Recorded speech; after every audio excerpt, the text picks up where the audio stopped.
देखिए, वो कहते हैं ना कि करारा जवाब मिलेगा, जरूर मिलेगा, जोरदार जवाब मिलेगा। हद हो गई है कि अब अपराधी डिफेमेशन नोटिस भेज रहे हैं, और ये बड़ा अच्छा हुआ। इसको मैं इसलिए अच्छा मानता हूं कि अब इसमें और भी बातें होंगी, पूरी सूता सूता उसका जांच होगा और दोषी को सजा मिलेगी। इन लोगों के वोट दिल्ली में भी दो जगह से मिले हैं। ये जब जहां चुनाव होता है वहां का जाके वोटर बन जाते हैं। ये हमारे देश का लोकतंत्र अलाउ करता है क्या? और सोचिए कि सांसद होके संजय सिंह के द्वारा इतना बड़ा अपराध किया गया, और इनके देखा देखी आप देखिए सड़कों पे, गलियों में, फुटपाथ पे 25 लोग फुटपाथ के पते पे वोटर बन गए। अब ढूंढा जाएगा कौन है बीएलओ, किसने, कौन विधायक उनका सपोर्ट किया था। एक कमरे में 6 लोग रहते हैं और 66 लोगों का वोट है उसी कमरे पर। जो रह रहा है उनको पता ही नहीं कि 60 वोट कैसे बन गए।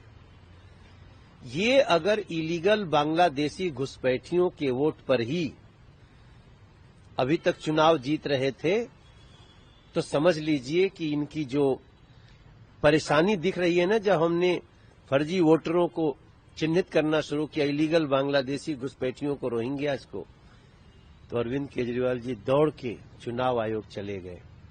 और यहां संजय सिंह जी का ही एक ही दिल्ली में दो जगह से वोट निकल आया। सजा मिलेगी, जरूर मिलेगी। और बाबा साहब भीमराव अंबेडकर जी का संविधान इतना सक्षम है कि लोकतंत्र के साथ, चुनाव आयोग के साथ मजाक करने वालों को ठीक से सजा मिलेगी। लेकिन संजय सिंह साफ तौर पर कह रहे हैं, जो इस तरीके से मेरे और मेरी पत्नी के खिलाफ ये जो जिस तरीके से झूठ बोला है बीजेपी ने, उनको साबित करना होगा और कोर्ट के समक्ष जाके साबित करना। हम तो पहले ही से साबित करने में लग गए हैं। हम तो साबित कर चुके हैं। अब तो कोर्ट के पटल पे इसको रखना है। आप बताइए कि क्या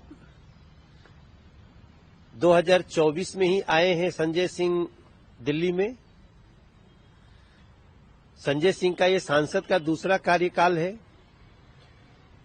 ऐसा भी नहीं कि सांसद यहां रहते हैं, उनकी पत्नी उत्तर प्रदेश में रहती थी। लेकिन आप सोचें कि जब उत्तर प्रदेश चुनाव हुआ तो उत्तर प्रदेश में वोटर, जब दिल्ली चुनाव हुआ तो दिल्ली में वोटर, दिल्ली में जांच किए तो दो जगह से वोटर। ये सारी बात, मैं तो इतना खुश हूं कि ये कोर्ट में मामला गया, जहां दूध का दूध, पानी का पानी होगा, और निश्चित रूप से दोषी को सजा मिलेगी। जी हां, बिल्कुल मैंने ये बात कही भी थी और मैंने मानहानि का नोटिस भेजा है। और उन लोगों को न्यायालय में अपनी कही हुई बातों को साबित करना पड़ेगा। भारतीय झूठा पार्टी के लोग मेरी पत्नी के बारे में, मेरे बारे में झूठ फैलाएंगे और वो चाहेंगे कि हम इस पे कोई कार्रवाई नहीं करेंगे। ये नहीं होगा। और इसलिए हमने उनको मौका दिया है कि जो झूठी बातें उन्होंने सोशल मीडिया और मीडिया में की है, वो न्यायालय में आके साबित करें, उसको बताएं वो।